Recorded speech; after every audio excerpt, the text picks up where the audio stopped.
네, 할렐루야. 예, 우리 청교도 신학원 제4기 학생들, 한국교회사 강의에 오신 여러분들을 주님의 이름으로 환영합니다.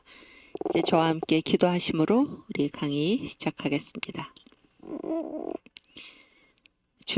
주님께서는 살아계셔서 이 역사를 주님의 원하시는 뜻대로 이끌고 가시며 결국에 이 모든 역사를 주님의 구원하시는 역사로 이끄시는 줄을 저희가 믿습니다.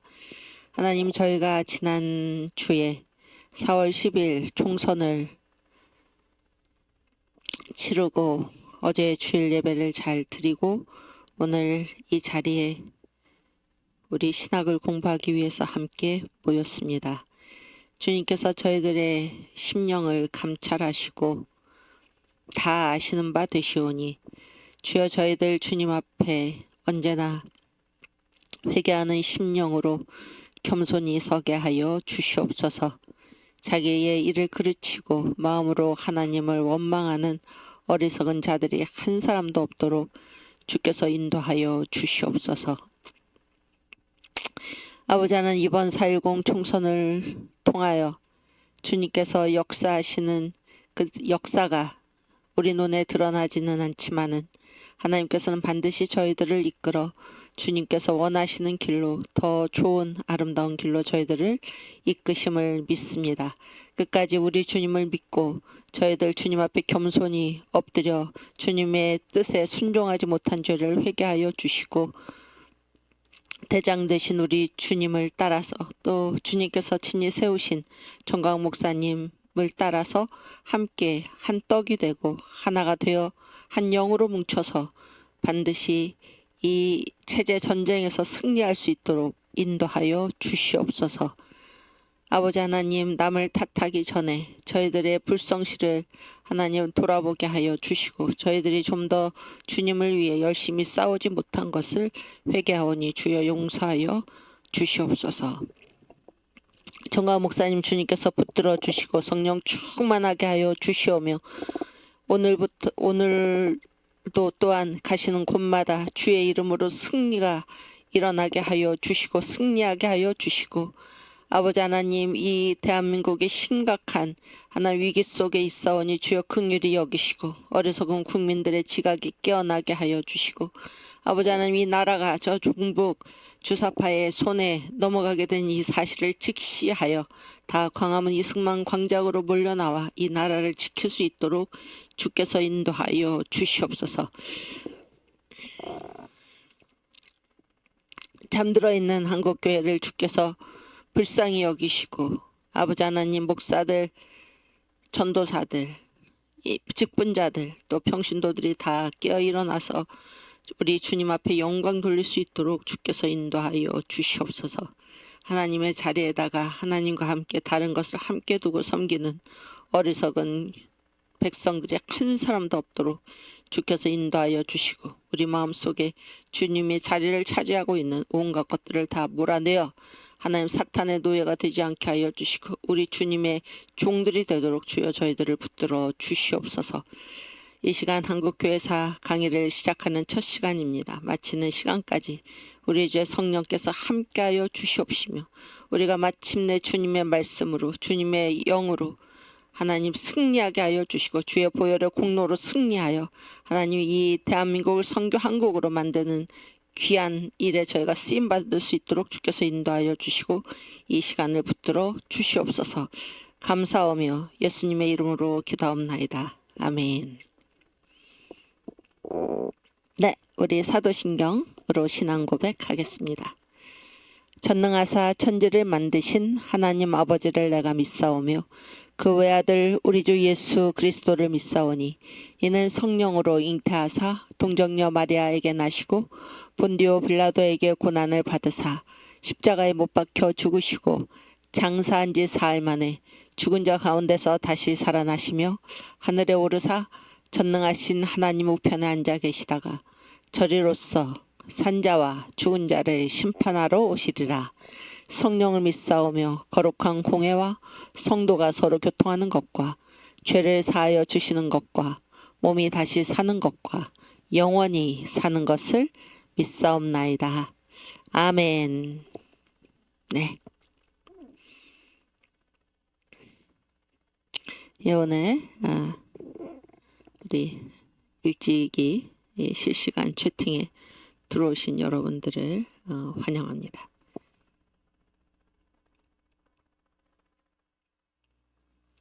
예, 지난 4월 10일 총선에 투표 잘 하셨고 또 많은 분들 주변의 분들 권유해서 투표장으로 다 인도 하신 줄 믿습니다.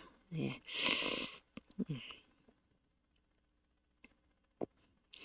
그러니까 이제 어제도 그렇고 또 토요일 날 우리 국민대에서 또 보고 그러니까 그 좌파 종북 주사파 그 성향에 속한 그 사람들의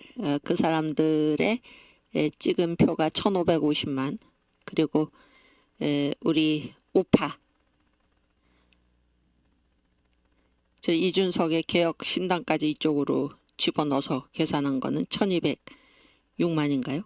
이준석 개혁신당을 만약에 빼면은 1100만 그러면은 윤석열을 찍은 그 1640만 표에서 1200 개혁신당까지 포함해서 1206만 표 그러니까 한 400만 표죠? 400만 표가 어디로 갔나? 아니 이 300만 400만 이 표가 지금 안 나왔다 그런 얘기죠. 아니 안 찍었다 그런 얘기죠. 안 찍었다. 심각하죠.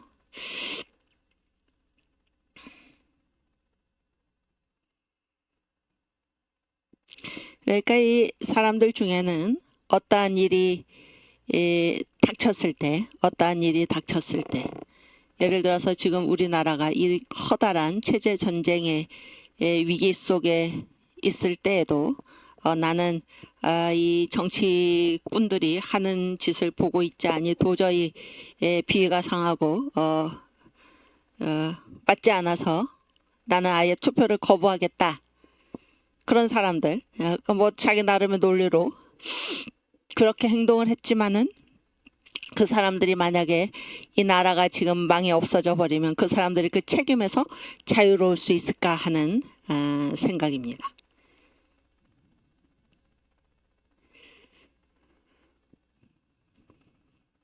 그러니까 이제 부모하고 자식이 다른 게 부모는 어떻습니까?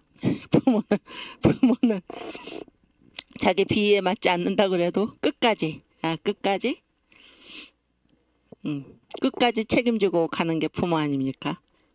우리 광화문 애국 성도들의 심정이 그러하리라 생각을 합니다. 그런데 도저히 나는 이러한 엉망인 이러한 선거에 나는 참여하지 않겠다라는 것은 이 나라를 사랑하는 큰 마음이 없는 것입니다. 그렇지 않습니까? 300만, 400만의 우파 국민들이 이번 투표에 참여하지 않았다. 심각한 문제죠. 심각한 문제입니다.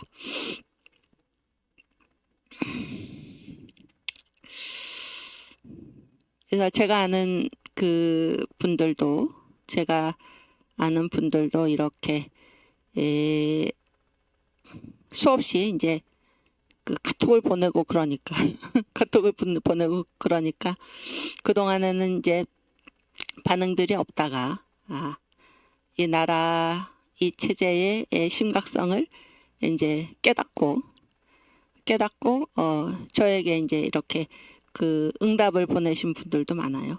그분들은 그동안 이 광화문 애국 성도 여기에 이제 합류해 가지고 여기에 뭐 나오시거나 그랬던 분들은 아니더라도 나라가 지금 이렇게 어렵게 됐구나라고 해가지고 이번에 이제 이 자유통일당에 이렇게 투표하신 분들이 그동안은 말씀이 없으셨다가 그런 분들이 많았는데 그렇다면은 그런 분들 그렇게 깨어난 분들은 많았는데 그렇지 않은 이 나라를 크게 생각하지 않는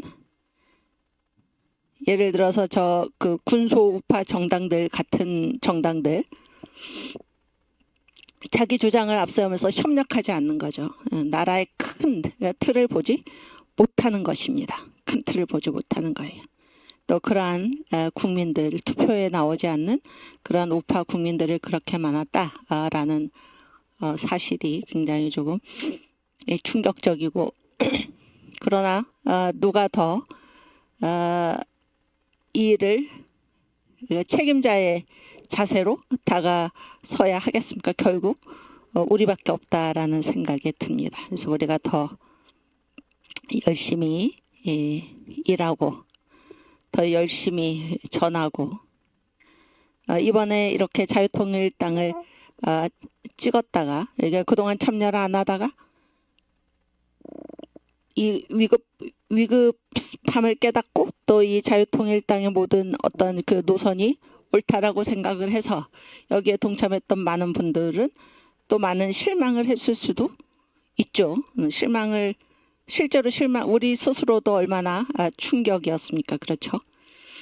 근데 이게 실망해서 지금 끝나는 게 아니고 우리는 실망해서 끝나는 것이 아니라 우리가 64만 2,433표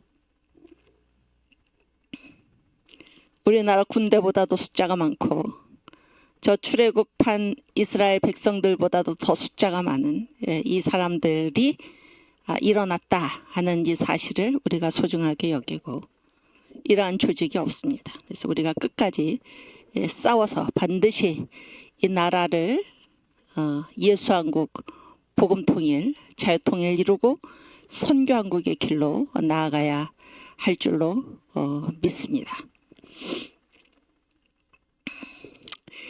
네, 우리 찬송가 같이 부르고 어제 우리가 이제 광화문 전국 연합예배 명칭이 바뀌었죠. 명칭이 바뀐 것보다 앞에 하나가 더 붙었죠. 자유통일을 위한 광화문 전국 연합예배. 그래서 어제 두 번째 우리가 예배를 드렸습니다. 그래서 자유통일을 우리가 반드시 이루어야 할 것입니다. 어제 우리가 함께 불렀던 주기철 목사님의 일사가고 깨어라 성도여 같이 부르겠습니다.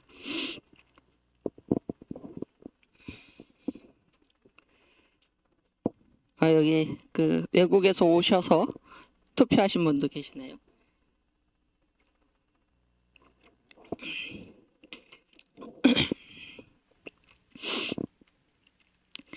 깨어라 성도여 징조를 보라 신랑 예수 구름 타고 오시려 한다.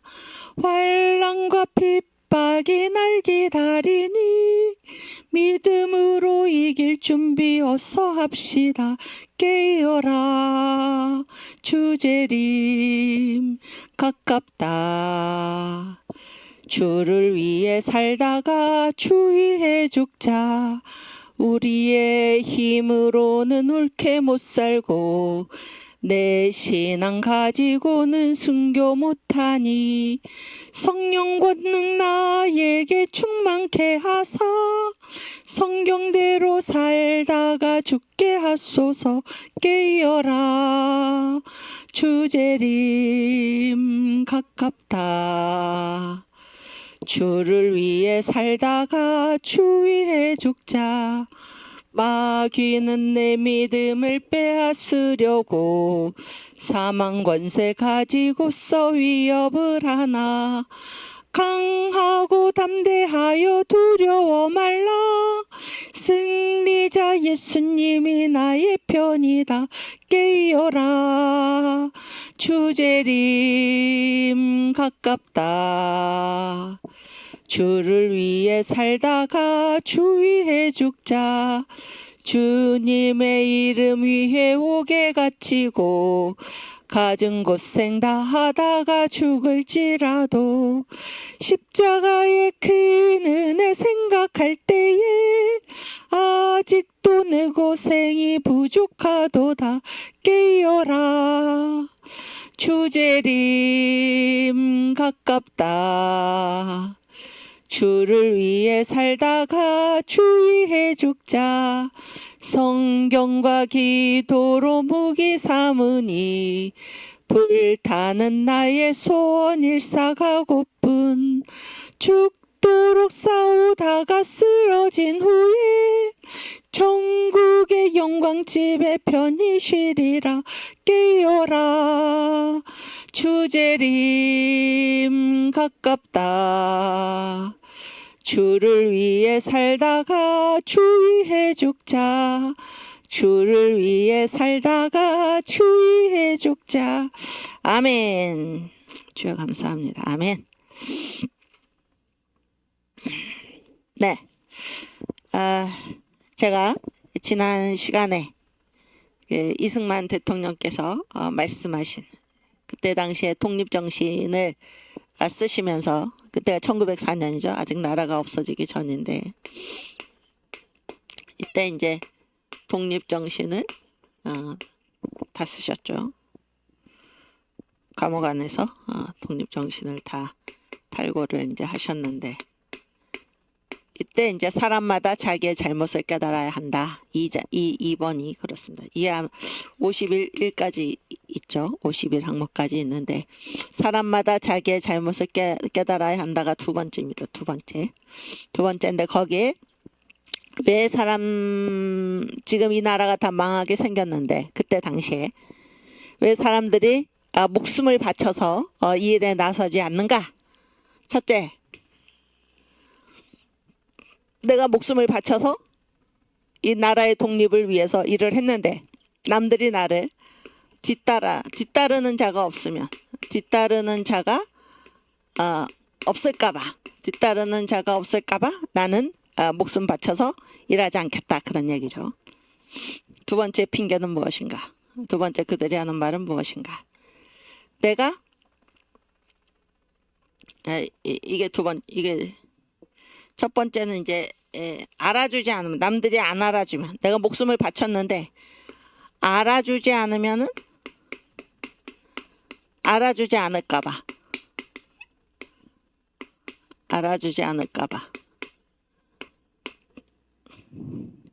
내가 목숨을 바쳤는데 나를 알아주지 않을까봐. 두 번째, 내가 목숨 바쳐 독립을 위해 싸웠는데 나만 죽고 뒤따르는 자가 일어나지 않을까봐. 네, 세 번째, 왜 나만 죽고 일이 성사되지 않을까봐.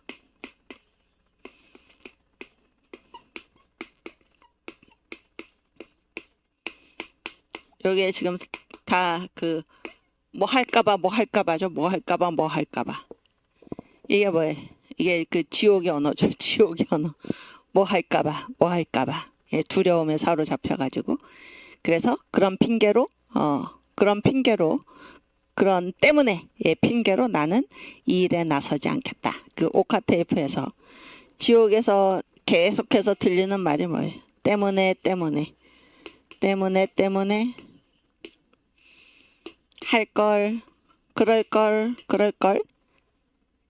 이게 지옥에서 계속 들리는 두 마디라고 그랬지. 이게 마찬가지 아닙니까?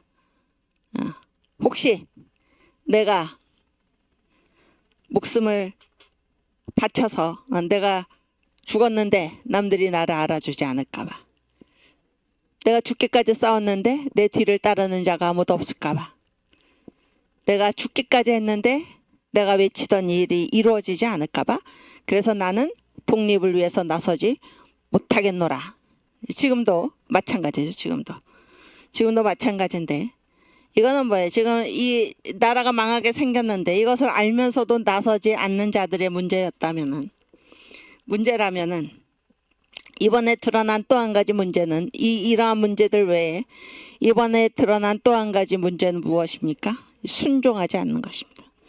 순종하지 않는 거예요. 여러분, 이게 전쟁이라면은 전쟁이라면은 무엇입니까?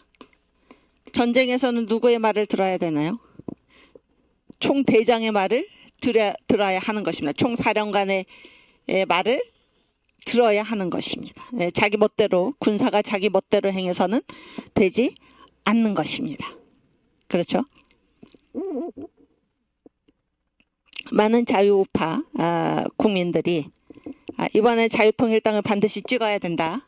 찍어서 저 국민의힘 저 싸울지도 모르는 자기 한 몸 챙기기에 바쁜 저들이 국회에 들어간들 소용이 없다. 국회 아무리 들어가봤자 소용이 없고 이 나라를 정말로 사랑하는 이 자유통일당, 이 정신이 살아있는 이 자유통일당이 들어가서 저 국민의힘만 내버려둬서는 안 되고 우리가 주도해가지고 이 국회를 완전히 뒤집어야 된다. 완전히 바꿔야 된다. 이런 정신으로 우리가 싸우지 않았습니까? 그런 명령으로 우리가 싸우지 않았나요?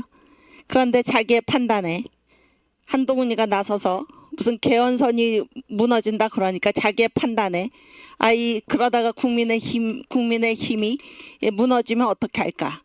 그렇게 해가지고 자유통일당을 찍지 않고 국민의 미래를 찍은 자들이 많았다 그런 얘기 많았다.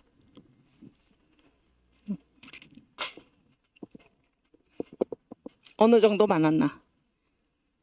100만 표 정도 많았다 그런 얘기. 100만 표, 200만 표 정도가 그쪽으로 더 나아가서는 300만 표 정도가 그쪽으로 다 쏠려갔다 하는 것입니다. 왜냐하면은 우리가 깜깜이로 들어가기 전에 우리의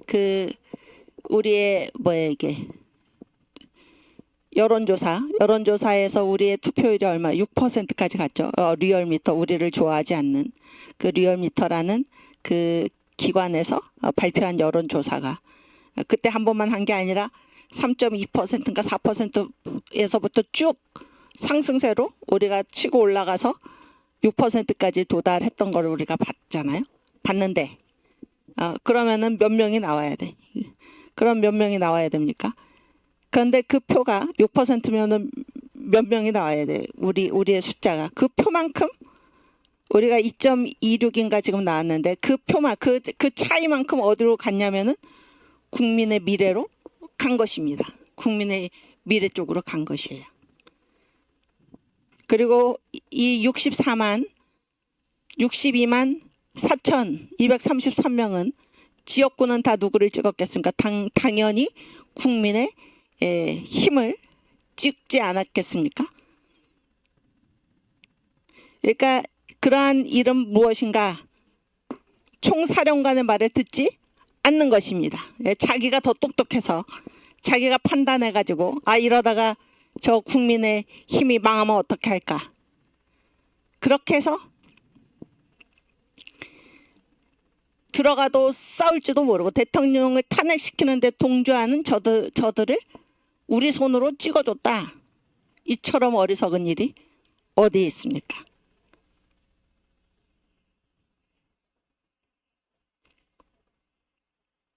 얼마 전에 그 정강 목사님 7대 명절에 축복을 받으라 설교집 상하관 목사님의 설교집이 나온 이 기쁜 일이 있었는데 지금 이 선거 때문에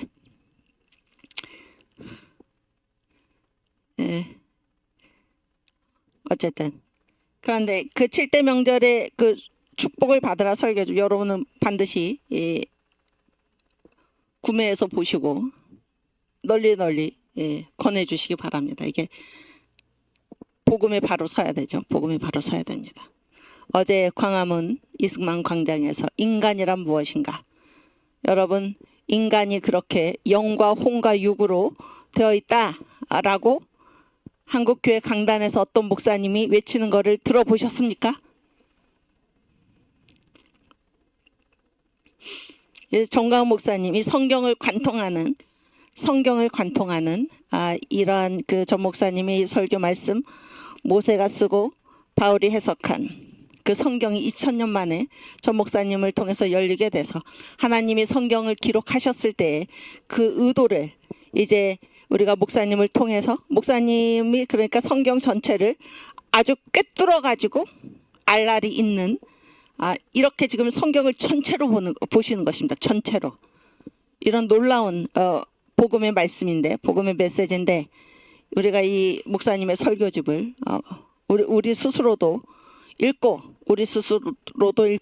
이 영적으로 깊은 잠에 빠져서 영적 힘을 잃어버린 능력을 잃어버린 이 한국교회 반드시 한국교회를 이 생명의 말씀으로 주님께서 성경을 통해서 우리에게 하시고자 하는 말씀 복음의 7대 단추 이것을 우리가 반드시 알고 또 많이 전파해서 사람들이 살아계신 우리 주 하나님 성경의 원색적 의미에 다다를 수 있도록 여러분께서 힘써 주시기를 바랍니다. 어쨌든 그 7대 명절의 축복을 받으라 해서 제가 이렇게 쭉 설교집을 편집하고 구성하다 보니까는 목사님께서 가장 강조하신 그 명절이 무엇이냐면은 무교절입니다. 무교절.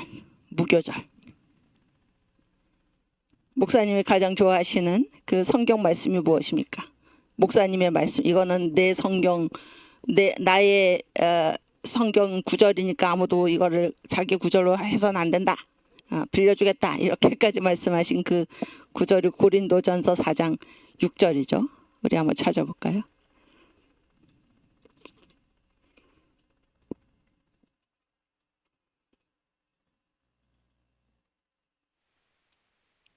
이게 아니 4장 6절.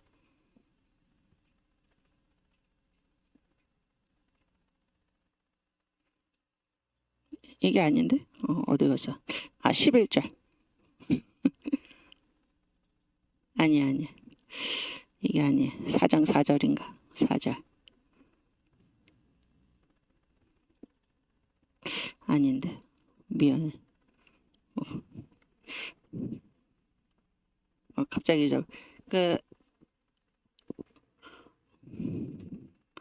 내가 항상 내 자아를 뭐 이렇게 예수께 넘겨주면 그거 있죠.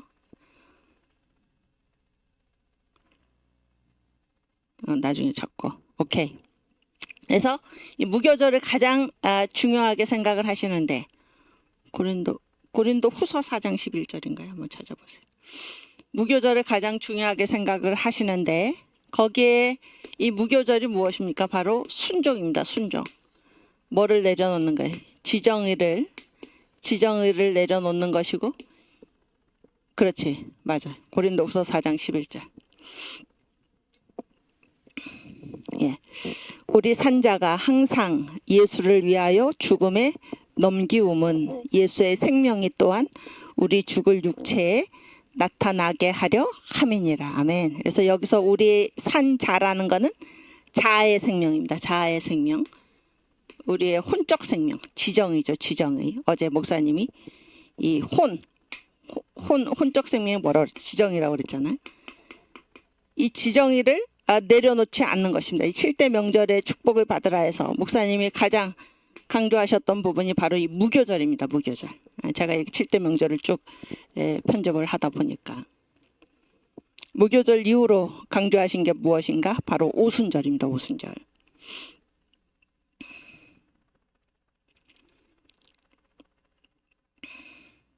그래서 한국교회 또 나라를 사랑한다는 애국 국민들 뭐 이렇게 예수를 믿지 않는 사람들은 그렇다 치더라도 예수를 믿는 사람들마저도 총사령관의 명령에 순종하지 않고 자기가 판단해가지고 이러다가 나라가 큰일 나겠구나 그래서 국민의 미래를 찍은 그 사람들 그런 전조 현상이 우리가 강서구청장 선거에서 이미 나타났고 그때도 복종하지 않았기 때문에 그래서 우리가 이 선거에 그 예방 주사로 우리가 그걸 맞았다고 생각을 했는데 이번에도 똑같은 현상이 일어난 것입니다. 순종하지 않은 것. 이 선거에 그만하고 그래서 앞으로도 마찬가지. 앞으로도 우리가 이 영적인 전쟁에서 승리하기 위해서는 반드시 순종이 있어야 돼. 우리한테 순종이. 자기의 주장을 내세우지 말고, 자기의 뜻을 내세우지 말고, 순종, 이것밖에는 없다라는 생각이 드는 것입니다. 오케이. 우리 오늘 파워포인트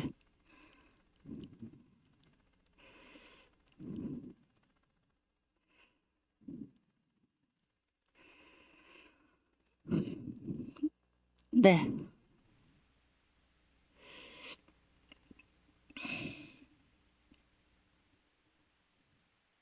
우리가 지난 시간에 이제 한국 교회사의 출발 그래가지고 이 한국 교회사 그랬을 때 우리가 특별히 이제 개신교회 역사를 중심으로 이제 앞으로 남은 시간 동안에는 각 시기별로 중요한 주제들을 가지고 살펴보려고 하는 것입니다.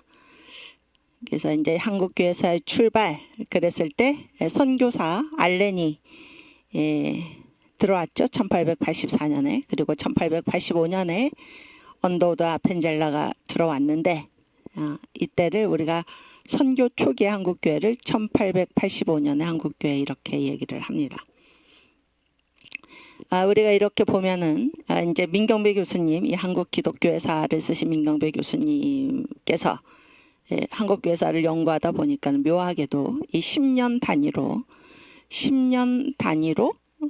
그 이전 시대와 그 이후 시대가 완전히 이렇게 달라지는 그런 게 있었다. 그렇게 해서 1885년 한국교회, 1895년 한국교회, 1905년의 한국교회 이렇게 이제 구분을 하신 것을 제가 보았습니다.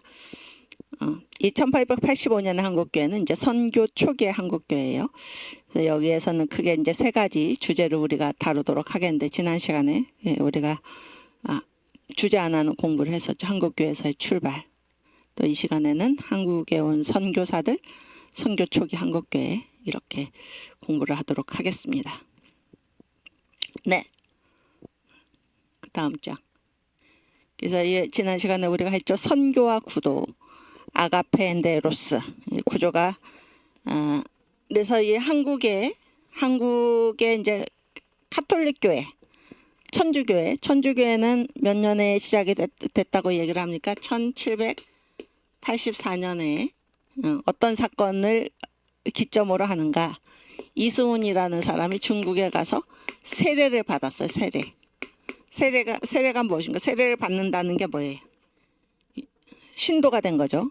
그래서 이 이승훈의 세례를 받은 이 사건부터 한국 천주교의 역사가 시작이 된다. 이렇게 보는 것입니다.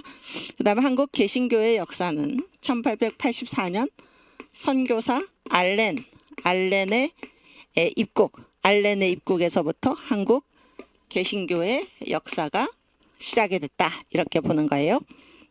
그래서 이제 이 한국에서는 카톨릭 교회를 뭐라고 명칭을 했냐면 천주교회 그랬습니다. 천주교회.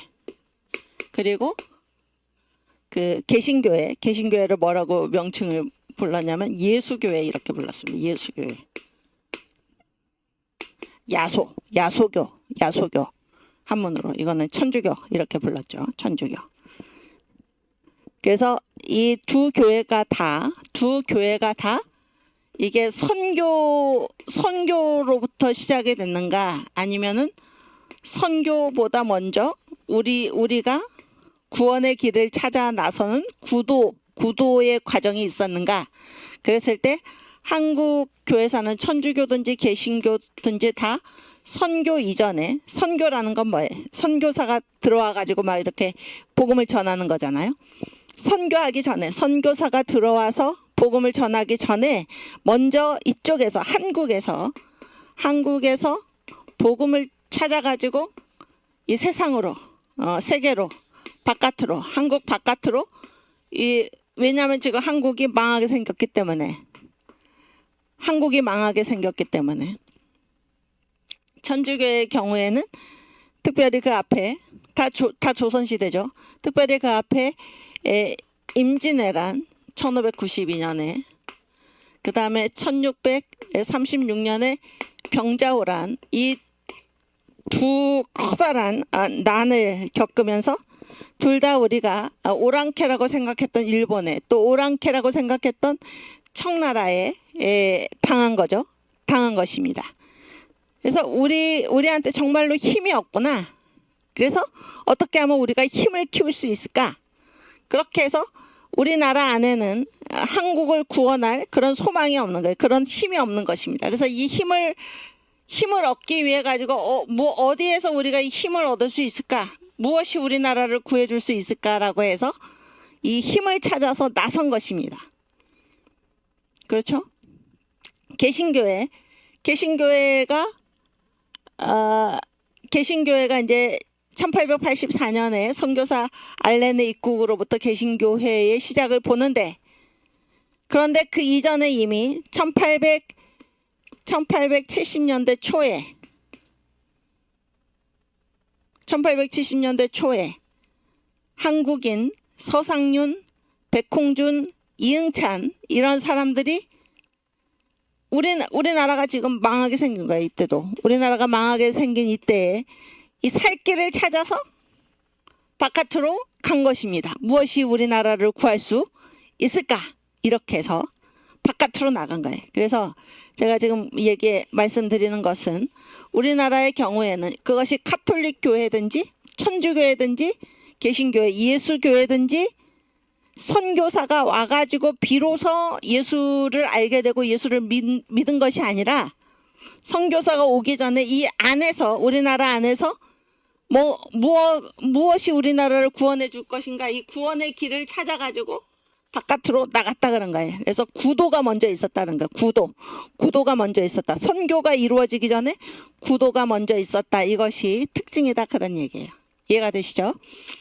네. 그리고 제가 이제 또 아가페 앤드 에로스 그랬는데, 그러니까 이제 선교하고 구도라는 말은 그 구조가 뭐랑 똑같냐면 아가페하고 에로스랑 똑같다 그런 얘기예요. 그래서 아가페는 누구의 사랑인가요? 아가페는 하나님의 사랑이죠. 아가페.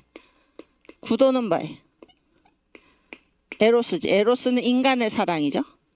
그래가지고 이 선교는 뭐예요? 바깥에서 와서 베풀어 주는 것입니다. 아가페 사랑. 아가페의 구원의 구조는 뭐예요?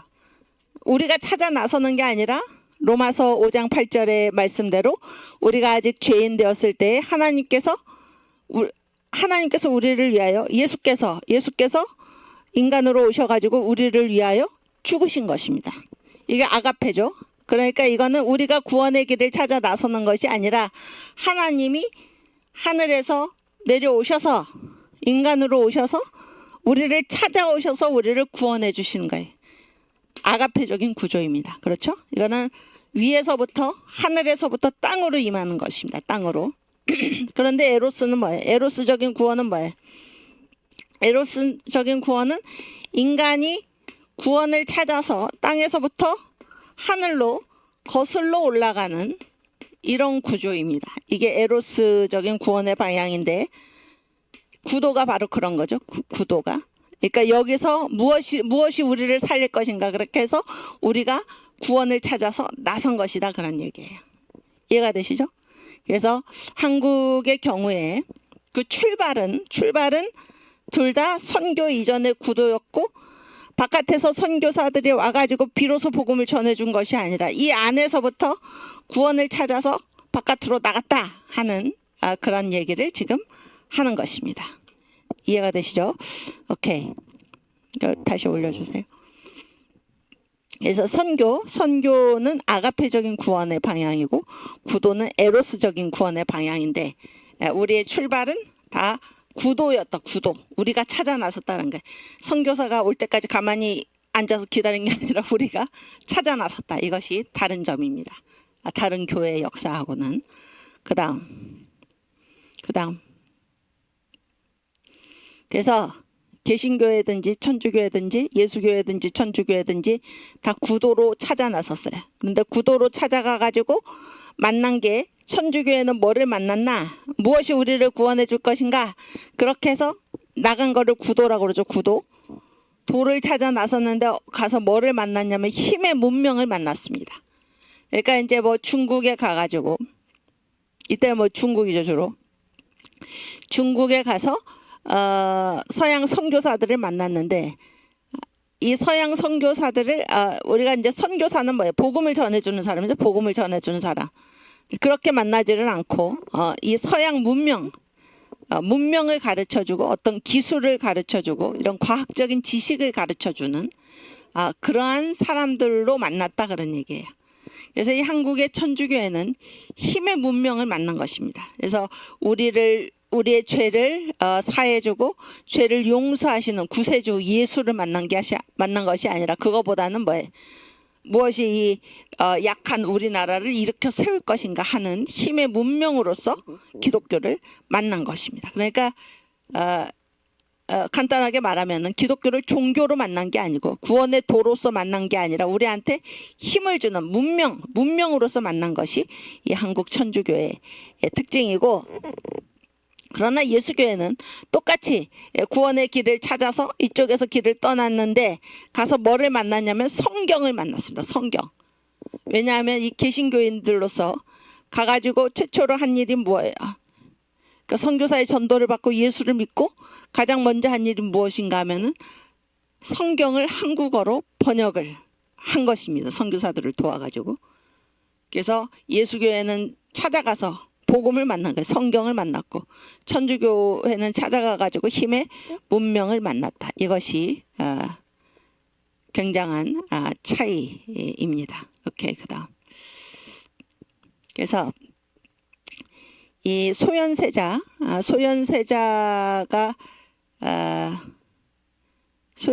누구예요? 병자호란때 끌려간 사람 아니에요? 그렇죠? 이 소현세자의 반응. 그러니까 소현세자가 이제 청나라의 오랜 볼모로 잡혀 있었잖아요.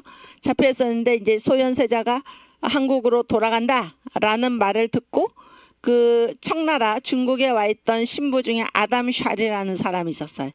이 옛날에 이제 선교사들은 대단히 그 어떤 그 지식에도 아주 능통을 했는데 이 사람이 자기가 쓴 저서가 있어요. 저서 천문에 관한 것. 그다음에 산학이 뭔가요? 산수죠, 산수. 천문, 그다음에 산학 이런 저서와 또 성교 정도. 성교 정도는 뭐, 성교는 뭐예요? 거룩한 종교고 정도는 바른 도리잖아요. 그러니까 결국 이 카톨릭교의 이제 그 교리 이런 교리서 같은 거죠. 성교 정도라는 책, 그리고 천주상 한 장 이런 거를 줬어요. 선물로 줬는데 소현세자가 이제 어떻게 반응을 했나? 내가 이거 책 같은 거는 가지고 가지만은 천주상은 안 된다. 천주상은 가져갈 수가 없어요. 왜 못 가져가나? 왜 못 가져가냐면 우리나라에서는 이 천주교를 아는 사람이 없기 때문에 혹시 이 천주상이 더럽혀질까 봐 내가 가져가지 못한다. 그러나 당신이 준 책은 내가 가지고 가겠다. 이런 얘기인데 이 소현세자의 반응에서 우리가 알 수 있는 것, 이 한국의 천주교회가 아니라 천주교회를 이 한국인들이 어떻게 대했는가가 여기 분명히 나타나는 거예요. 그러니까 무슨 천문이라든지 산학이라든지 이런 서양 문명을 가르쳐주는 그런 문명을 배우는 그런 계기로서의 책은 받아들이지만은 종교로서의 이 기독교는 거부하겠다. 그런 얘기입니다. 그런 얘기예요. 그래서 카톨릭 교회는 한국의 천주교회는 구도로서 구원의 길을 찾아서 나라 바깥으로 나갔는데 가가지고 뭐를 만났냐면은 힘의 문명을 만났고 우리한테 힘을 주는 그러한 문명으로서의 기독교를 만났다 그런 얘기예요. 그게 소현세자의 반응에서 알 수가 있다 그런 얘기입니다. 그래서 여기 민경배 교수님께서 총장님께서 쓰신 한국 기독교회사 2017년에 나온 중보판이죠. 이 책에 보면 54페이지에 이런 글이 있어요. 내가 우리나라에 돌아가면 책을 많이 만들어서 글 보는 사람들에게 펴려고 생각합니다. 그러나 서양의 종교 서적과 종교 서적이 뭐를 얘기합니까? 저 성교 정도죠. 종교 서적과 천주상, 그림이죠, 그림. 천주상을 우리나라에 가져가고 싶은 생각은 태산 같지만 우리나라에는 아직 천주교를 아는 사람이 없기 때문에 혹시나 잘못하여 천주상을 더럽힐까 두려운 바가 있습니다. 그러므로 천주상은 다시 돌려 보냅니다. 그래서 이 소현세자의 반응에서 이 한국의 천주교회가 어떠한 신앙 형태로 갔었나, 어떠한 신앙 형태로 갔었냐면은 종교로서 나를 구원하는 구원의 도로서 이 기독교 천주교를 받아들이지 않고 힘을 이 뒤떨어진 무지몽매한, 그래서 오랑캐들의 침략을 받은 우리나라에게 힘을 길러주는 그러한 문명으로서 기독교를 받아들였다 하는 것입니다. 그러니까 구원의 도로서가 아니라 힘의 문명으로서 기독교를 받아들였다 하는 것입니다. 오케이, 그 다음. 그러나 아까 말했듯이 이 예수교회, 개신교회는 가서 뭐를 만났냐면 성경을 만났어. 성경을. 그래서 여러분이 이제 아시는 대로 제가 그 한국의 첫 선교사 그럴 때 이제 세 사람, 개신교 선교사 그럴 때 일단 세 사람이 거론이 된다는 거. 세 사람이 거론이 되는데, 하나는 토마스 선교사, 순교한 토마스 선교사, 그 다음에 알렌 선교사, 그 다음이 언더우드입니다. 언더우드. 그런데 우리는 누구를 가장 많이 언급하고 한국의 첫 선교사로서 누구를 손꼽고 있냐면은 언더우드를 손꼽고 있어요. 그러나 처음 온 사람은 누구예요? 토마스예요. 토마스. 로버트 제레멘 토마스. 개신교 최초의 순교자죠. 이 사람은 선교사였고 목사였습니다. 토마스 목사인데 이제 한국에 와서 개신교 최초 순교사예요. 최초 순교자. 한국에 와서 온 지 얼마 안 돼가지고 순교를 당한 것입니다. 그렇죠? 그러니까 한국에서 계속 살면서 선교를 했던 분이 아닌 거예요. 그래서 목사였는데 뭐예요? 상주는 뭐 계속해서 여기 머무르면서 선교를 했는데 상주는 하지 않은 것입니다. 또 알렌을 얘기해요. 알렌. 토마스는 이제 순교해서 없어졌고, 알렌은 상주를 했어요. 한국에서 계속 머물렀습니다. 상주를 했는데 알렌은 목사가 아니었어요. 의사였습니다. 의료 선교사. 그래서 우리가 언더우드를 계속해서 얘기하는 이유는 한국의 첫 선교사 그러면 언더우드를 가장 많이 얘기합니다. 언더우드. 물론 감리교는 아펜젤라지만은 아펜젤라는 같이 들어왔다가 도로 일본에 갔기 때문에 언더우드를 우리가 더 많이 얘기를 하고 언더우드를 최초의 선교사라고 우리가 생각을 하는 것입니다. 그 이유는 언더우드는 뭐예요? 목사였고 상주. 한국에 계속해서 살았다 그런 얘기. 한국에 계속해서 살았다. 그래서 이 언더우드의 공로는 이루 말할 수가 없는데, 언더우드는 이제 미국 북장로교 파송 선교사인데 최초의 목사 선교사거든요.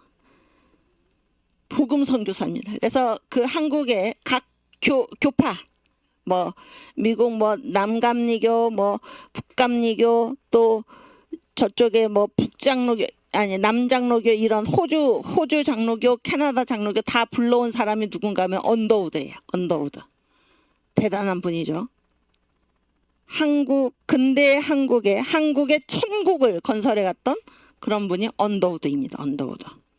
그런데 지금 이 얘기는 또 뭐 앞으로 나올 수도 있지만은 잘 보세요. 토마스 한국 최초의 개신교 순교자 토마스하고 한국 최초의 개신교 목사 선교사, 복음 선교사 언더우드를 이어주는 끈이 있어요. 그 끈이 뭔가 하면은 성경입니다. 성경. 한국인들의 성경 사랑, 이것이 이 두 선교사를 이어주는 끈이다. 이렇게 제가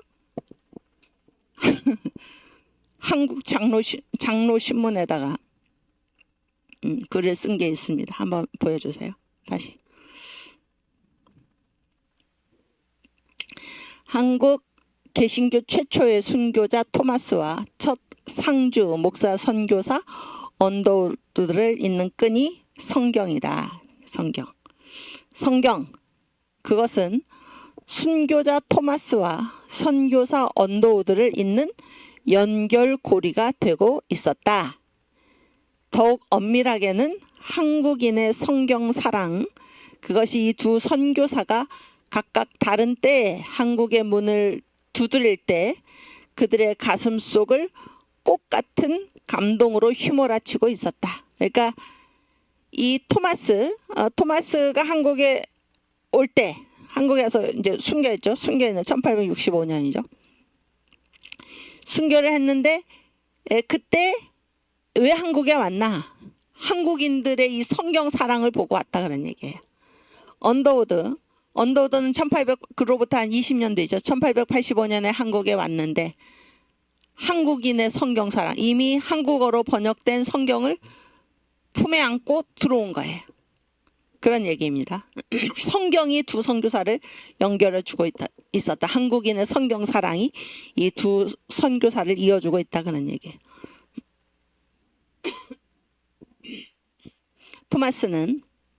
토마스가 한국에 두 번 오죠. 제1차 한국 선교 여행 당시에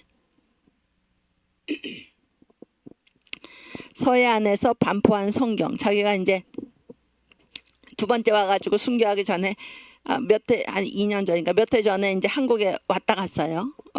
와가지고 이렇게 성경을 뿌리고 갔는데 제1차 한국 선교 여행 당시 서해안에서 자기가 성경을 뿌렸는데 이 성경이 평양까지 흘러들어갔어요. 평양까지 흘러들어간 사실에 놀라서 한국 개신교 선교 착수에 불타는 사명감으로 다시 한국을 찾았었다.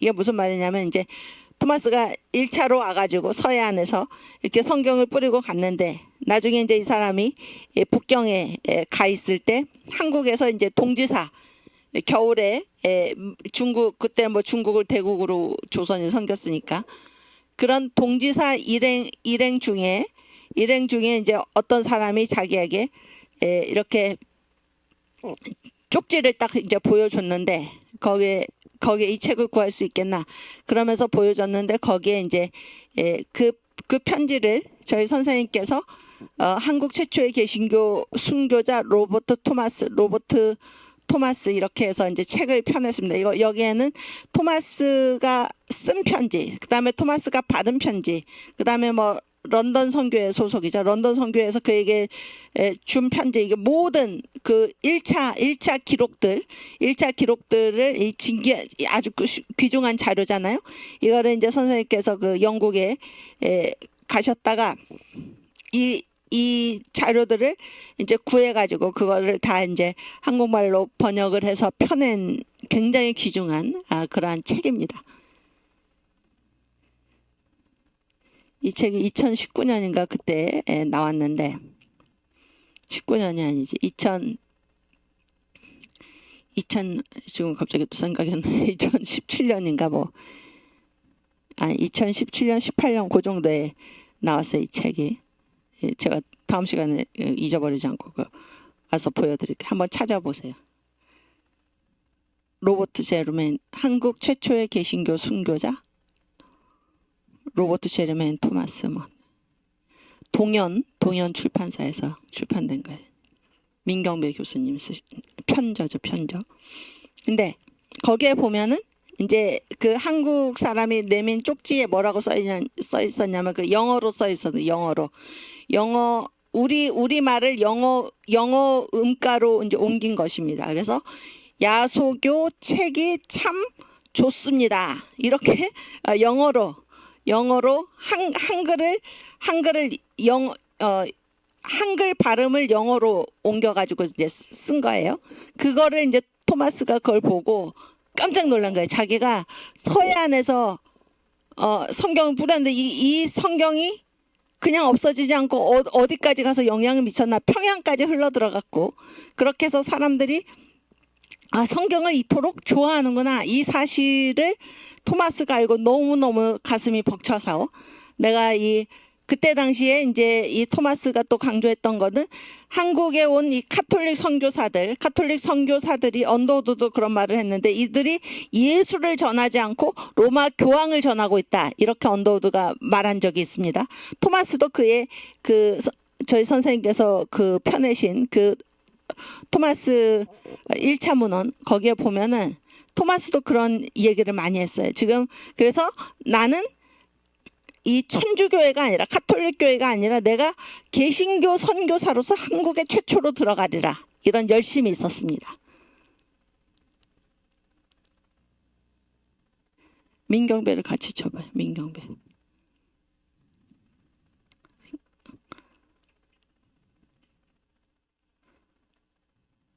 그렇지. 이 책에. 응. 띄워주세요. 응. 찾았어요. 제가 보여드릴게요. 그런 열심이 있었어요. 그러니까 토마스를 그 마음을 움직여가지고 한국으로 오도록 막 이끈 그것이 무엇이었나? 한국인들의 성경 사랑이에요. 야소교 책이 참 조토소이다. 이렇게 얘기를 한 것입니다.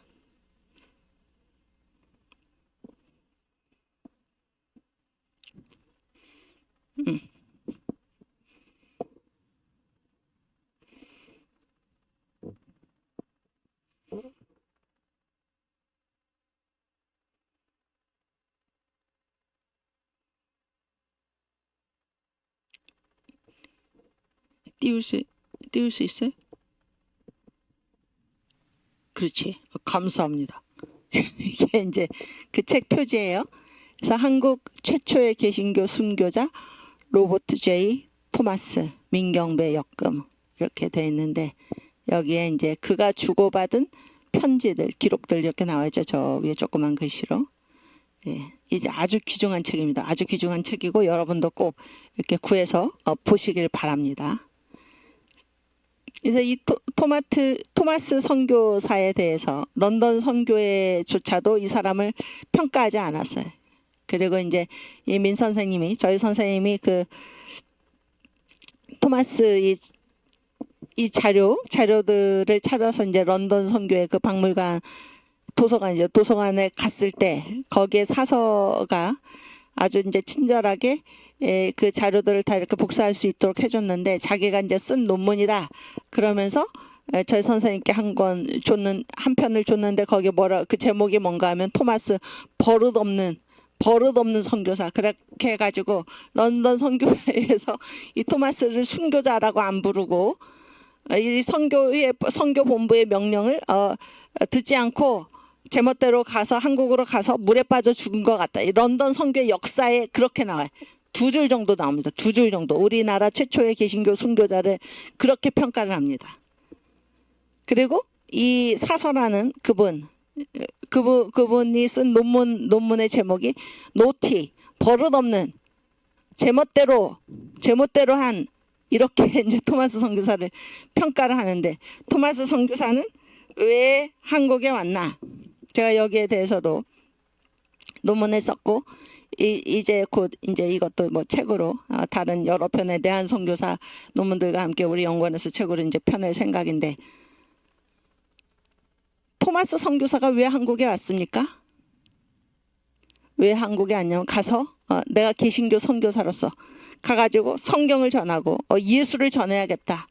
이 선교의 열정을 가지고 온 것입니다. 선교의 열정을 가지고 왔는데 이 성난 한국 백성들에게 돌에 맞아서 죽죠.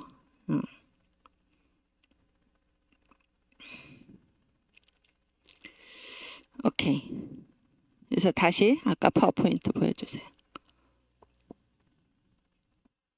그래서 이 한국 교회는 바로 이 토마스 선교사가 뿌린 그 순교의 피 위에 서 있다. 이렇게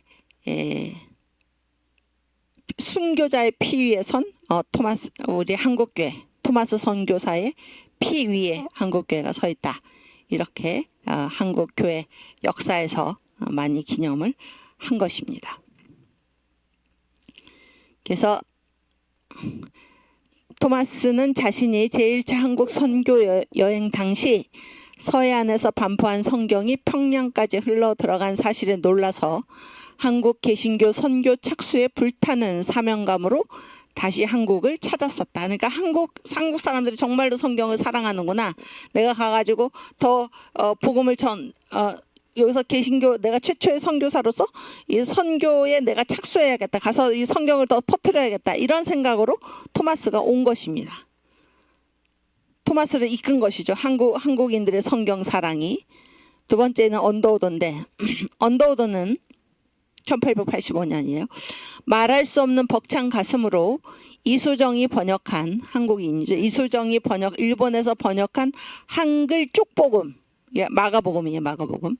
쪽복음을 들고, 쪽복음이라는 건 뭐예요? 복음서 전체가 아니라 이렇게 복음서 한 개 이런 걸 쪽복음이라고 그래요. 쪽복음을 들고 한국에 왔는데 그는 더 놀라운 사실을 발견하고 하나님의 은혜의 역사를 찬양할 수밖에 없었다. 와보니까 이수정이라는 사람이 일본에서 한글로 번역한 그 마가복음이 최초의 한글 성경인 줄 알았는데, 그래서 자기가 한국에 가는 처음 목사 선교사로서 어떻게 내가 선교하러 가는데 그 나라의 언어로 번역된 성경을 내가 들고 가더니 이렇게 해서 감격에 차서 왔는데 그 정도가 아니었다네. 그 정도가 아니고 이제 기절할 뻔한 것이 무엇인가. 서상윤이라는 사람이 이미 만주에서 번역한 누가복음, 그러니까 이수정이 일본에서 번역한 마가복음은 1883년이에요. 그래서 언더우드가 85년에 들어올 때 그 성경을 끼고 들어왔는데 그것이 최초의 한글 성경인 줄 알았더니 이미 그 전에 1882년에 만주에서 서상윤이라는 사람이 누가복음 그리고 요한복음, 쪽복음을 번역을 한 것입니다. 그렇게 해서 만주에서 번역한 누가복음을 또 거기서 번역한 걸로 끝난 것이 아니라 한국에 그걸 들고 와가지고 곳곳에 뿌리고 다녔다는 사실을 언더우드가 와서 발견을 한 거예요. 그래서 이 누가복음은 요한복음과 함께 이수정의 마가복음보다 3년이나 앞선 1882년에 만주에서 번역되었다. 그러니까 이수정의 마가복음이 1885년 85년이 아니네. 85년에 갖고 들어왔고, 어쨌든 그리고 공교롭게도 이 한글 성경 번역에 토마스의 경우와 같이 중국 만주에서 활동하던 스코틀랜드 선교사들의 도움이 거기 있었다. 그러니까 토마스가 한국에 선교사로 이제 이 복음을 전하기 위해서 선교 사업을 착수하기 위해서 왔을 때 만주에 있던 스코틀랜드 성서공회가 뭐 성경 펴내는 데잖아요. 거기에 소속 선교사들이 성경을 되게 많이 줬어요. 토마스한테 가서 이거를 다 나눠주라고. 그랬는데 이 서상윤이 이제 만주에서 번역한 이 성경도 누구를 도와서 이 성경을 한글로 번역을 했나? 이 스코틀랜드 성서공회 선교사들을 도와서 번역을 한 것입니다. 이해가 되시죠? 무슨 얘기인지?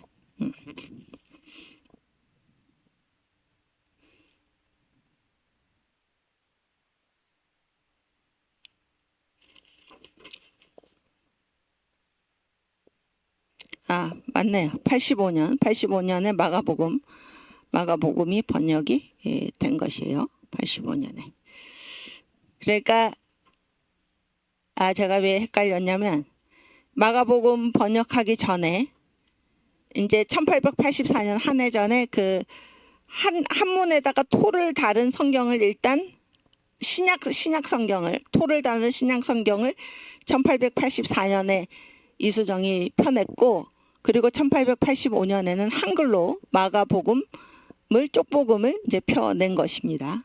그래서 언더우드가 그 책을 끼고 왔는데 그거보다 3년 전인 1882년에 이미 서상윤, 이은찬 이런 사람들이 만주에서 스코틀랜드 성서공회 선교사들의 도움을 받아가지고 한글로 성경을 번역했을 뿐만이 아니라 그것을 이 전국을 다니면서 뿌리고 다녔다, 이런 사실을 발견한 것입니다. 그러니까 한국 개신교 최초 순교자 토마스도 한국인들의 성경 사랑, 이것 때문에 고무가 되어가지고 한국으로 왔고, 그래서 순교를 했고, 또 최초의 목사 선교사, 상주 목사 선교사 언더우드 역시 들어올 때 뭐예요? 한국인들의 성경 사랑에 가슴이 벅차서 들어왔는데, 여기에 들어와서 보니까 그거보다 훨씬 더 3년 전에 번역된 그런 성경 한글 쪽복음이 전국 방방곡곡에 한국인에 의해서 뿌려졌다, 이런 사실을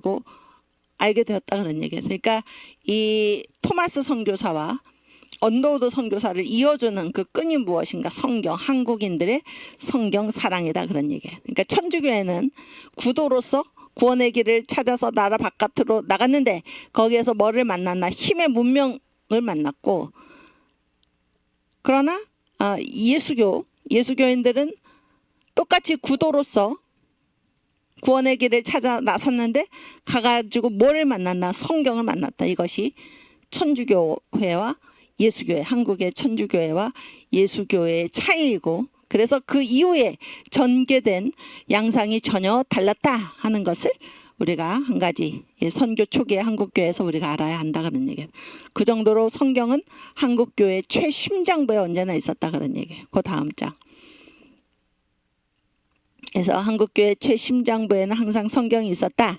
그 맨 밑에 보시면 지금 앞서 읽은 슬라이드 6번하고 이게 7번이고 뒤에 8번까지, 이거는 이제 제가 한국 개신교와 성경이라는 제목으로 한국 장로신문에 2019년 7월 27일자에 실은 글입니다. 실은 글이에요. 에세이죠, 에세이.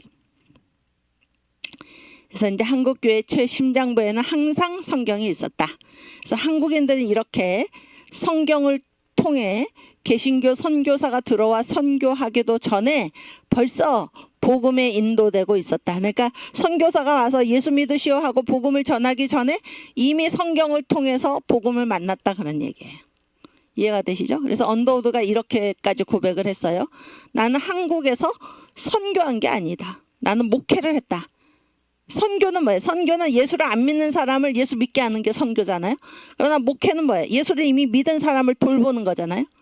그러니까 그 정도로 언더우드 선교사가 와가지고 선교하기 전에 한국 사람들이 성경을 스스로 읽고 벌써 예수를 만났다, 그런 얘기예요. 벌써 예수를 믿었다, 그런 얘기예요. 그래서 언더우드는 자기가 선교사이면서도 한국에 와서 선교를 한 게 아니고 뭐예요? 목회를 해서 이미 예수를 믿은 사람들을 그 신앙의 순도를 가서 확인을 하고 돌보는 목회를 했다.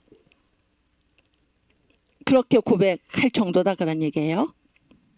그래서 한국인들은 구도로서 나가가지고 구도의 끝에 성경을 만났다. 이게 아주 중요합니다. 이 말은 이미 성경을 통해 복음에 인도된 한국인 크리스찬들을 그가 지방 순회 전도를 통해 찾아가서 그 신앙의 순도, 그러니까 혼자 성경 읽고 믿었으니까 뭐 잘못될 수가 있잖아요. 그래서 순도, 그 순수한지 이런 거를 확인하고, 그 순도가 확인된 사람은 어떻게 세례를 베푼 것이죠. 세례를 베풀었다는 사실을 표현한 것이었다. 그러니까 세례를 베풀기 위해서는 뭐예요? 먼저 예수를 믿게 해야 되잖아요. 예수를 믿게 하고 교육을 시키고 뭐 그렇게 해야 되는데, 한국인들은 선교사가 와서 예수를 전하기도 전에 이미 성경을 통해서 예수를 만났다, 그런 얘기예요.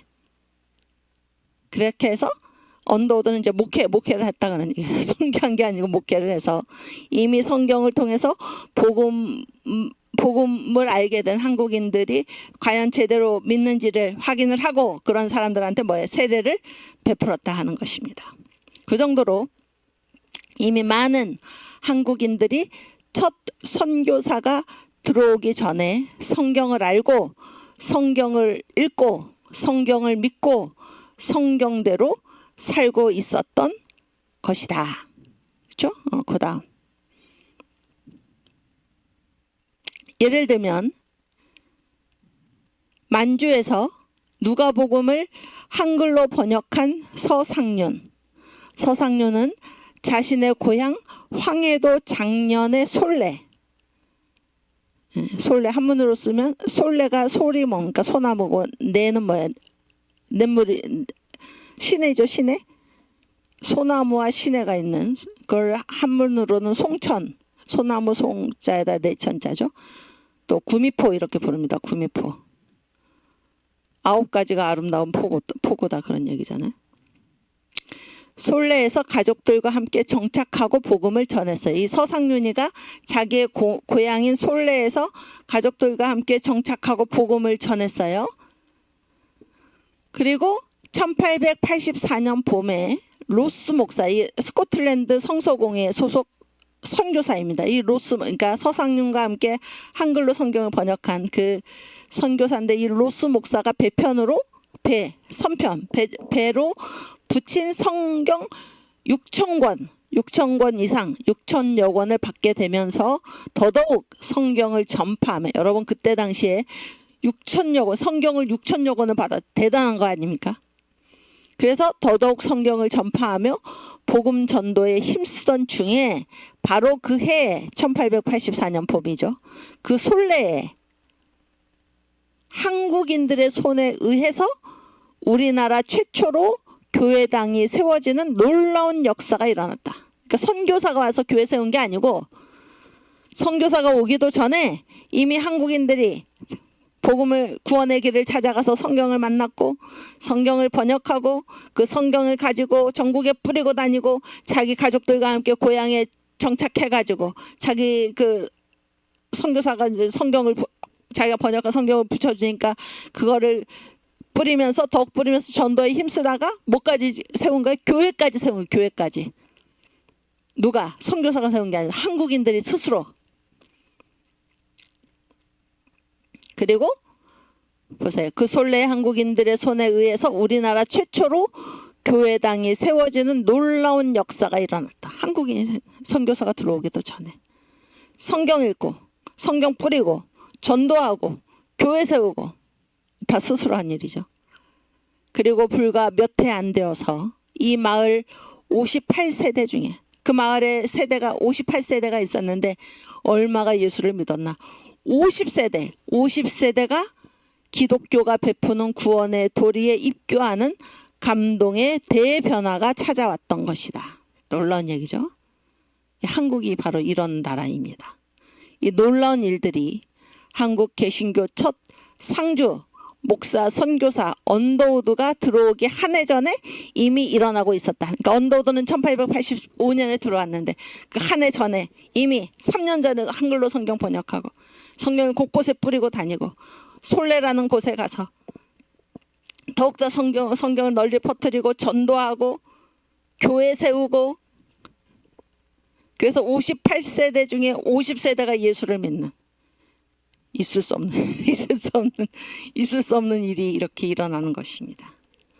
언더우드가 들어오기 전에, 한 해 전에. 그래서 이 한국 교회의 최심장부에 항상 성경이 있었다는 게, 성경. 우리가 구도의 길 끝에서 가서 만난 것이 성경이었다 하는 것입니다. 정말 감동적이지 않습니까, 여러분? 여러분, 이 성경은 다 누구 얘기라고 그랬어요? 성경은 다 누구 얘기라고 그랬습니까? 성경의 주제가 뭐예요? 예수잖아요. 예수. 이 성경은 나에 관해서 증거하는 것이다. 이렇게 요한복음 5장 39절이죠. 예수의 별명이 뭐예요? 복음이죠, 복음. 이 복음은 몇 가지입니까? 7대 단추죠. 예수께서 이 땅에 오셔서 행하실 7가지 구속 사역이죠. 탄생, 고난, 죽음, 부활, 승천, 재림, 또 천년왕국. 하나, 둘, 셋, 넷, 다섯, 여섯, 일곱. 이게 복음의 7대 단추인데, 이 7대 단추가 고스란히 들어가 있는 한 사건, 그것이 뭔가 하면 바로 7대 명절입니다. 그래서 정광 목사님 첫 설교집을 왜 7대 명절의 축복을 받으라로 출판을 했는가, 왜 편찬을 했는가, 바로 이겁니다. 복음의 7대 단추가 한 사건 안에 고스란히 들어가 있는 그것이 바로 7대 명절입니다. 7대 명절. 그리고 우리 청교도 신학원에 계신 모든 우리 우리 학생 여러분들, 여러분들 이미 졸업하신 동문들 마찬가지고 지금 공부하고 계신 학생들, 재학생들 마찬가지고 이 7대 명절, 7대 복음의 7대 단추 이것들은 완전히 달달달달 이거 외우고 있고 어디다가 세워놔도 여러분께서 복음을 증거할 수 있어야 하는 것입니다. 그렇죠? 그래서 한국 개신교회, 예수교회의 경우에는 구도의 끝에 가서 뭐를 만났나? 성경을 만나. 성경은 뭐예요? 예수죠, 예수. 예수님 이야기. 복음을 만난 것이죠, 복음. 그래서 천주교회하고는 완전히 다른 길을 갔다 하는 것입니다. 오케이. 그래서 그 다음. 그래서 이 선교사가 도착하기 전에 한국인이 세운 교회가 바로 이 솔레교회예요. 솔레교회. 1884년에 자기들이 스스로 세웠고 86년에는 그 교회를 아주 다시 교회를 잘 세웠는데 이 지금 이 책 이게 이제 우리가 보는 책인데 안 보여. 이 책인데 이 책 말고 예전에 1993년에 이거는 이제 증보고 증보 1993년에 나온 판이 있어요. 이거보다 조금 이제 사이즈나 뭐 이런 게 조금 작은데 거기에는 이 표지에 이 안표지에 이 솔레교회 그림이 있습니다. 솔레교회 이 사진이 있는데 거기에 설명에 1886년 이렇게. 그래서 언더우드가 이제 도착한 다음에 자기들이 이미 84년에 교회를 세웠고 그 86년에 다시 자기들의 힘으로 뭐 교회를 스스로 또 다시 그러니까 뭐 재건축 이런 거 재건축이라기보다 교회를 세웠고 이 교회 당을 다시 이제 세운 것입니다. 그래서 제가 연도를 지금 2개를 써놨는데 이 솔레 교회가 바로 선교사 도착 전에 한국인이 세운 교회예요. 그래서 여기 왼쪽에 있는 사진이 솔레 교회 정면입니다. 정면. 여러분 이 사진에서 뭐가 여러분의 눈에 띄십니까? 웅진님, 뭐가 왼쪽 사진에서 뭐가 눈에 띄어요? 기둥. 아주 잘했어. 기둥이 눈에 띄죠? 저 기둥이 뭘까요? 전봇대일까요? 아니지. 옛날에 전기가 어디 있어요 그때가. 이게 뭔가 하면 그 옆에 보면 알 수가 있어요. 그 옆에. 그게 뭐예요? 깃대예요. 깃대. 그 깃대 끝에 뭐가 달려 있습니까? 십자가 깃발이 달려 있었어. 십자가 깃발이 달려 있고 때로는 여기에 뭐가 달려 있습니까? 태극기가 달려 있는 거예요. 태극기가. 그래서 이토록 한국 교회는 특별히 한국의 개신교회는 이 복음과 예수 복음과 나라 사랑이 함께 갔던 그런 전통을 우리가 가지고 있는 것입니다.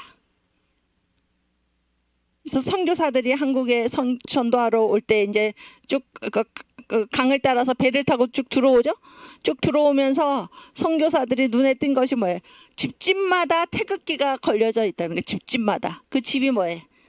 교회당이에요. 교회당. 마을마다 이미 교회가 세워져 있고 그 교회마다 다 뭐예요? 태극기를 걸어 놓았다. 이게 한국 교회의 애국 전통입니다.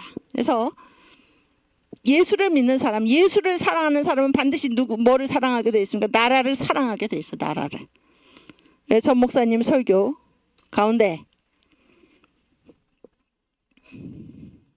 에스겔 골짜기 마른 뼈 환상 있잖아요. 거기에 공동체를 세우는 원리죠. 그래서 하나님이 직접 만드신 새 공동체가 무엇인가? 첫 번째 뭐예요? 가정이지. 가정 공동체. 그 다음 뭐예요? 교회 공동체. 그 다음 뭐예요? 국가 공동체. 국가 공동체. 그래서 뼈들아 다 자기 자리로 돌아가라. 각각의 공동체에서 자기의 자리가 있다는 것입니다. 자기의 자리. 그렇죠? 그래서 하나님이 원하시는 것은 무엇이에요? 교회는 그리스도의 몸이고 교회뿐만이 아니라 가정도 그리스도의 몸으로 국가도 그리스도의 몸으로 만들기를 원하시는 것입니다. 예수 믿는 사람, 예수 믿는 사람은 자기가 속한 가정과 자기가 속한 교회와 자기가 속한 국가를 그리스도의 몸으로 만들어가는 일에 힘써야 한다. 그런 말씀이잖아요. 얼마 전에 그 설교학교 목요일마다 하는 설교학교의 주제가 바로 이거였죠. 그렇죠? 공동체를 세우는 원리인가요? 그래서 한국의 그 개신교의 초창기에 예수 믿었던 사람들은 다 뭐를 사랑했습니까? 국가를 사랑한 거예요. 국가를, 나라를. 그래서 이 깃발에 십자가를 걸거나 십자기를 걸거나 태극기를 걸거나 그렇게 했던 것입니다. 오케이, 우리 성경은 다 예수의 이야기다. 이거를 다시 한번 찾아 읽겠습니다. 요한복음 5장 39절.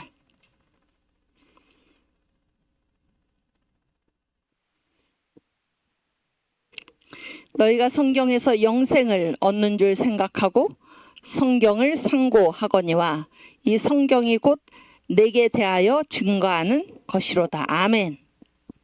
그래서 우리가 신학, 우리 청교도 신학원에서 정광훈 목사님이 정의하신 이 신학의 정의를 여러분 반드시 잘 아시길 바랍니다. 신학이란 무엇입니까?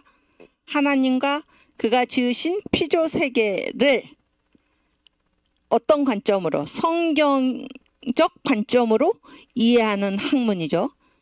그렇죠? 그래서 신학은 하나님께 관한 학문이 아니고 하나님과 그가 지으신 피조 세계, 그가 지으신 피조 세계를 다른 말로 하면 저는 역사 교수로서 역사입니다. 그것이 역사. 그러니까 하나님은 다 어디에 나타나 있나? 이 역사에 그분의 하나님의 피조 세계에 다 나타나 있습니다. 하나님이 어떤 분인가가. 그렇죠? 여기 올려주세요. 잘했어요. 여기 읽어보면 신학이란 무엇인가? 하나님과 그의 피조의 세계를 성경적 관점으로 이해하는 학문이에요. 성경적 관점. 그 다음에 지식의 구조 보면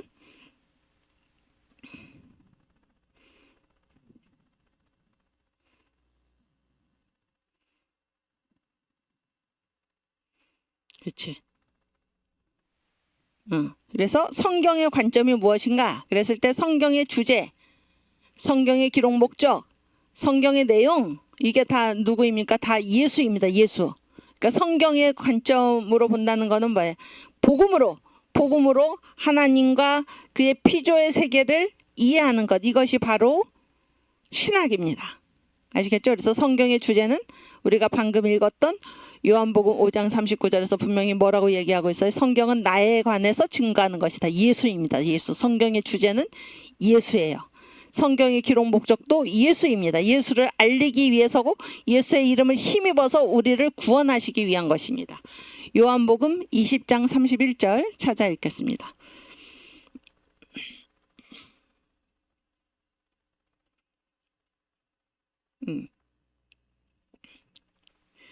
오직 이것을 기록함은 너희로 예수께서 하나님의 아들 그리스도이심을 믿게 하려 함이요 또 너희로 믿고 그 이름을 힘입어 생명을 얻게 하려 함이니라. 성경이 왜 기록되었나요?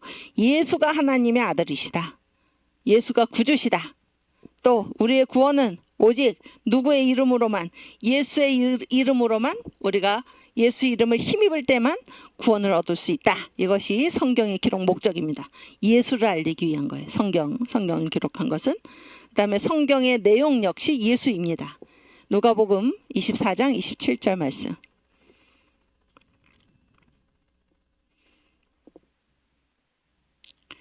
이에 모세와 및 모든 선지자의 글로 시작하여 모든 성경에 쓴 바 자기에 관한 것을 자세히 설명하시니라. 아멘. 모든 성경에 써요. 모든 성경, 여기서는 구약 성경이죠. 모세와 선지자의 글. 모든 성경에 쓴 바가 무엇이에요? 예수입니다. 예수. 자기에 관한 것을 자세히 설명하시니라. 아멘. 그래서 한국 예수교회는 나가가지고 뭐를 만났나? 성경을 만났다. 복음을 만났다. 예수를 만났다. 천주교회는 힘을 만났지만은 힘의 문명을 만났지만, 그래서 이 한국의 예수교회는 선교사가 들어오기도 전에 이 성경을 통해서, 복음을 통해서 예수를 알게 되고 믿게 되고 전도도 하고 교회당도 세우고, 한 마을에, 솔레라는 그 마을에 58세대 중에 50세대가 예수를 믿는 놀라운 일이 벌어졌다 하는 거예요. 놀라운 일이 벌어졌다. 감격적이지 않습니까? 오케이. 제가 어려서 가정 예배 드릴 때 저희 부모님이 많이 자주 부르시던 찬송가가 바로 달고 오묘한 그 말씀입니다. 달고 오묘한 그 말씀.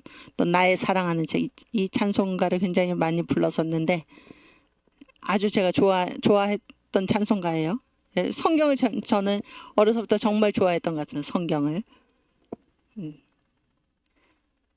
그러더니 이 정광훈 목사님 설교집 편찬의 일을 제가 맡아서 얼마나 감사한지 모르겠어요. 오케이, 우리 달고 오묘한 그 말씀 235장 같이 부르겠습니다.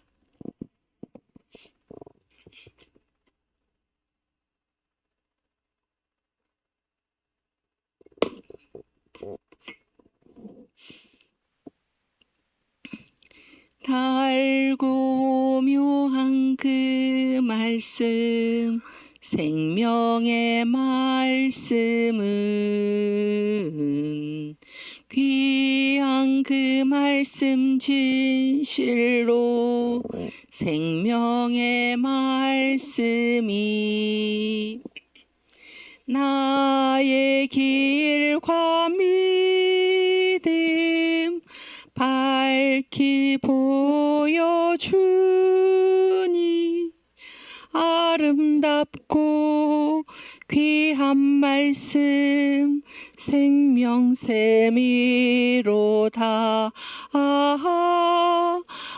아름답고 귀한 말씀 생명샘이로다.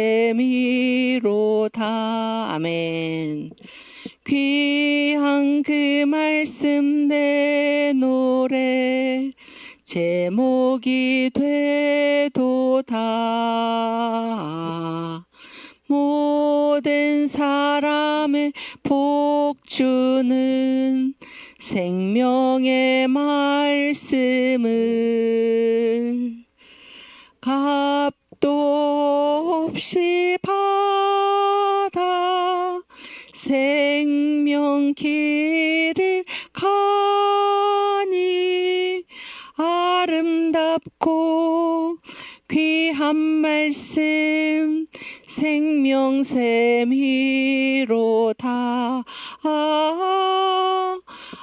아름답고 귀한 말씀 생명샘이로다. 아멘.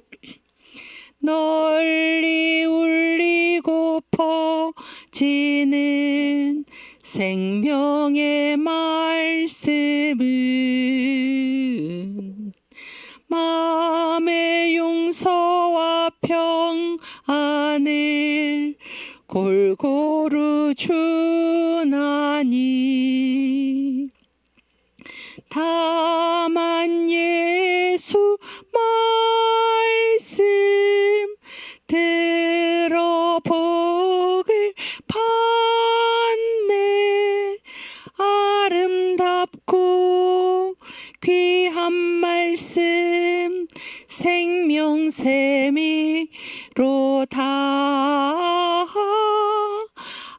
아름답고 귀한 말씀 생명샘이로다. 아멘. 주님 감사합니다. 아멘. 네, 우리 나의 사랑하는 책도 불러보죠. 바로 앞장 234.